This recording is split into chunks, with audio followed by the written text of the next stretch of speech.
Good evening. Okay. So today is December 13. Anong oras na ba? Saturday 6:12 ng 6:12 ng gabi. Okay guys, kagabi nag-video tayo dito.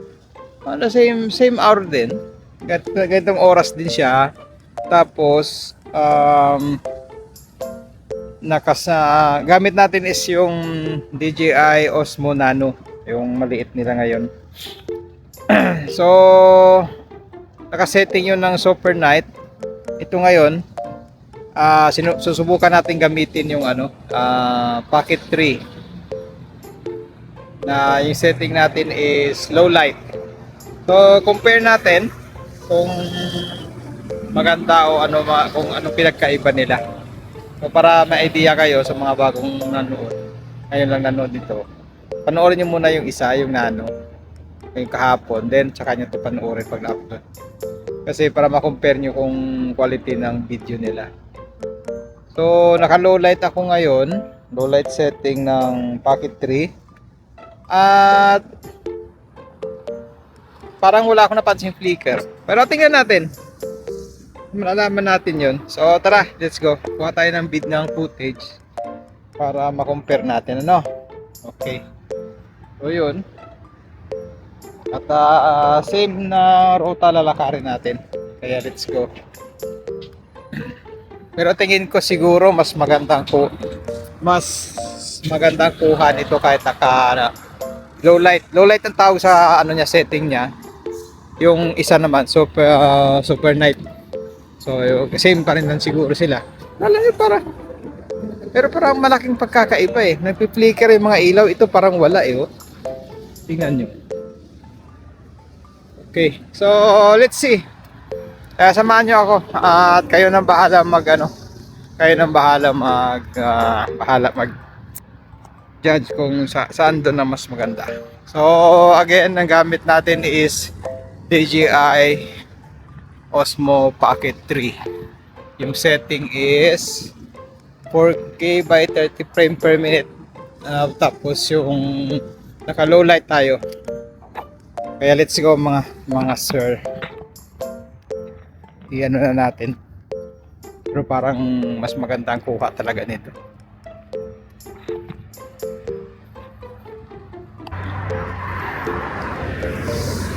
Okay, pero alam nyo guys, kahit itong Pocket 3, napaka-fragile nito. Parang kailangan mo siyang ingatan dahil nga baka mabaling leeg, mabaling yung gimbal. Pero alam niyo yung quality ng quality ng kuha niya, iba talaga. Nagamit na ako ng Insta360 X4 na Insta360. Nagamit na ako nung si Beg, iba naman yun. Pero yung nagamit kong DJI, yung may Action 4 ako noon, maganda ang kuha. Wala naman akong ngayon gumagamit ako ng Nano. May Nano ako ngayon. Maganda din naman, pero iba talaga tong Pocket 3. Iba. Yung parang iba yung quality niya, sa totoo lang. Ewan ko. Kayo nang bahala mag-judge. Pero yun nga lang, ang downside lang nito hindi siya splash proof, hindi waterproof. Tapos SD card nga niya walang takip nakasaksak lang sa gilid. Tapos dapat mag-ingatan yung gimbal, yung leeg niya. Pero kung stability yung hanap mo, tsaka yung quality ng kuha, ay mapupusta ako dito. Ito yung bet ko. Nga lang, siyempre lahat naman ng camera may limitations, diba?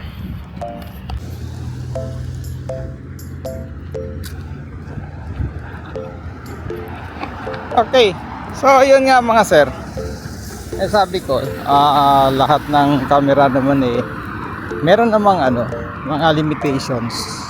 So meron siyang tulad nitong Pocket, kung vlogging lang ganun, light use, mga indoor o ganito, lalakad ka lang, panalo talaga to. Oh. So, pero siyempre hindi mo siya pwedeng ibara-bara yung parang tapon-tapon, hulog-hulog na no. Iiyak ka. Magkakaproblema ka lang.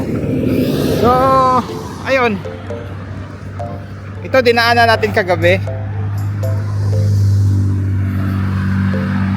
Pero mas maganda yata ang footage nito. Ito guys naka-low light tayo. Low light setting. So makikita, malalaman natin yan mamaya. Tapos mamaya pagbalik, mag-ano tayo, yung normal setting na lang yung gawin natin. So compare din natin kung paano nga ba, kung anong pinagkaiba. Pero ako pupusta ako, mas magandang kuha nito ngayon kumpara dun sa Nano. Ang advantage ng Nano kasi para siya action cam na pwede mong ibara-bara siya. Hindi ka matatakot masira o hindi siya ganun ka-fragile. Action cam siyang micro, maliit na action cam. Nga lang, kung ikumpara mo sa kuha ay iba talaga tong packet talaga naman.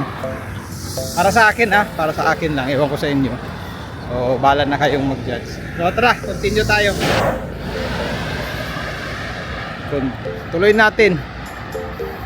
Yan.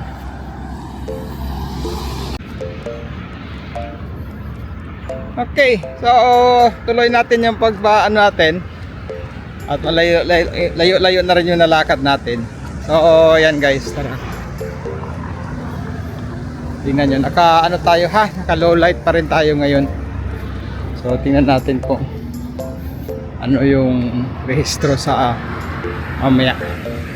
Napansin ko talaga iba sa Nano kagabi. In-expect ko nga sana ganito kasi yung sensor nila yata magkapareho naman yata. Hindi ako nagkakamali ha. Pero iba. Yan.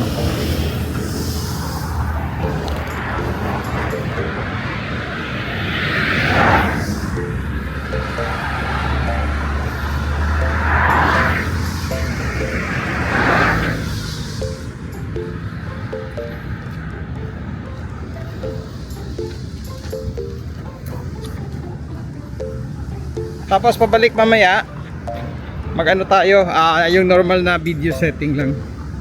Naka-ano pala ako guys, naka 4K by 30 frames per minute. So tingnan natin. Dati 1080p nga lang yung ano ko pero subukan natin, di ba?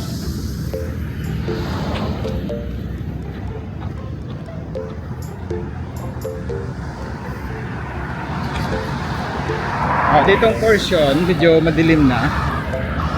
Ayan. So pagdating sa dulo, balik na lang tayo. Okay.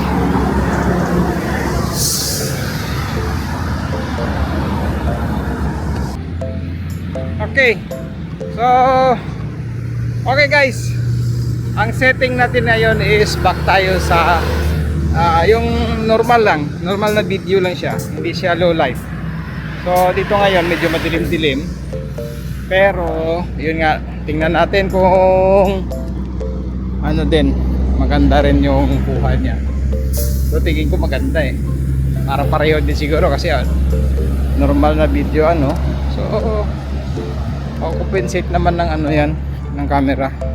So baka siya na mag-adjust. Hindi naman naka-manual to automatic naman. So ayan guys, kayo nang kayo nang humusga kung may pagkakaiba nga at compare nyo rin yung kuha ko doon sa sa Osmo Nano kagabi.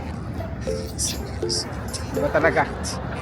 Kung ako tatanungin, iba talaga yung tawag dito, yung Pocket 3. Yun.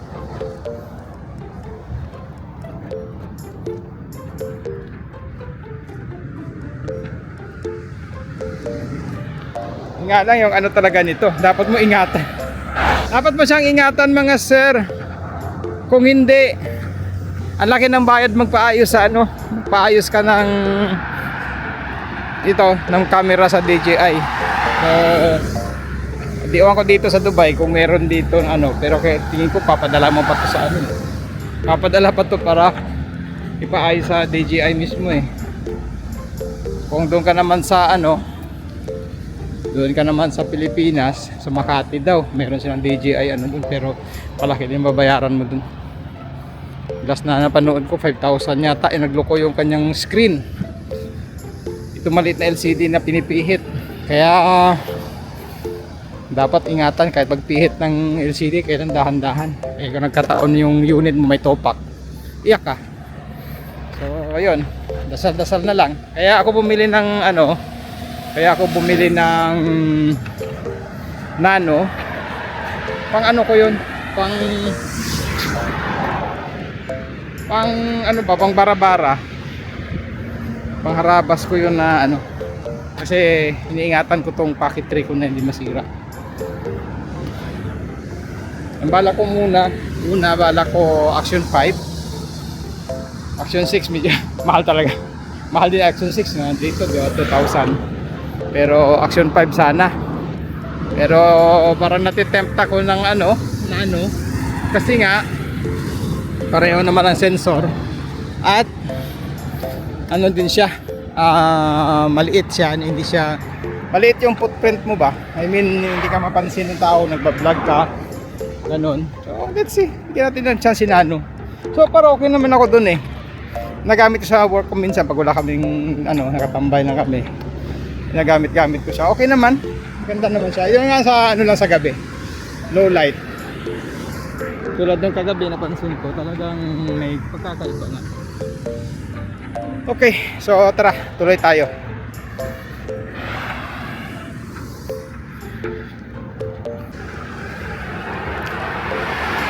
So ayun, malapit na tayong makauwi, pabalik na nga tayo, di ba? So guys, ayan nga, ito kagabi sinubok natin to sa normal na ano, yung Osmo Nano, normal ano lang video. So ito ngayon, naka normal na video rin tayo sa Pocket 3. So ayan.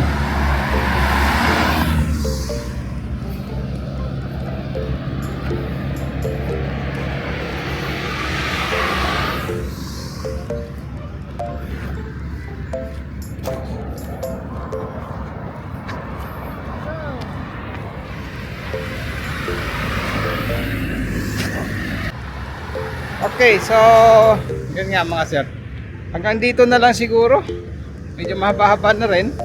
At comment below na lang sa comment below na lang kung anong opinion nyo tungkol dito, at kung anong prepare nyo, Nano o Pocket 3. Comment nyo na lang mga idol. At hanggang dito na lang yung vlog natin. Thanks for watching, bye.